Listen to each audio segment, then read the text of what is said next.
Mangga. Mangga. Mangga. Pakiulit, Nay. Mangga. Pera. Pera. Mesa. Mesa. Pakiulit na, Nanay. Mangga.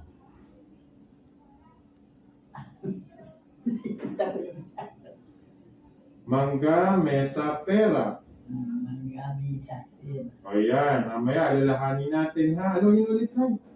Mangga, mesa, pera. Yan. Kayo makakapag-spelling pa. Marunong pa mag-spelling.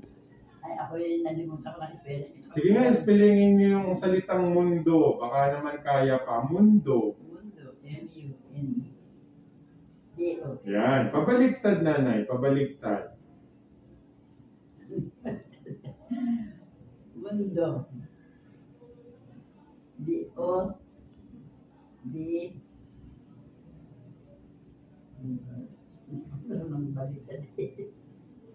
Mundo. M-U-N-D-O. Pabaliktad, Nanay. Baliktad. Baliktad ng mundo.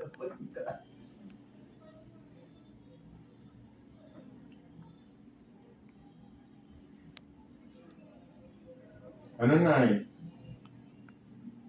Hindi ako marunong kabalik. Ayun na. Ano yung pinatandaan natin sa inyo, Nay, kanina? Na tatlong bagay.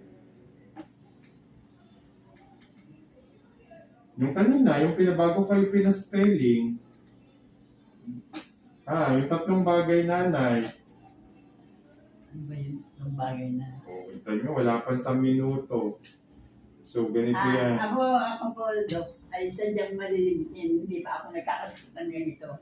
Yun, Parte napakamaliit. na nga ng pagkakasakit nyo yun, kung kayo makakalimutin. Simula na yun ako.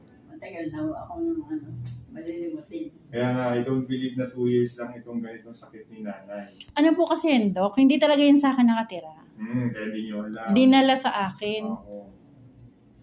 Ano nyo ba si Nanay? Nanay ko po.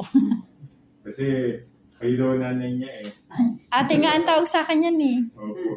No, ganito, very obvious naman yung dementia ni Nanay. It is already on a severe stage. The first thing we usually observe, yung pinaka-hallmark ng dementia, yung tinatawag na disorientation. Disorientation sa time, sa place, saka sa person. We're talking about time. Pag tinanong mo kung anong araw, anong buwan, hindi na nila alam yan. Yan ang unang nawawala. And so they are not aware na gabi na or araw. And so pag gabi na, kalikot pa rin ang kalikot kasi hindi nila alam na kailangan ng matulog.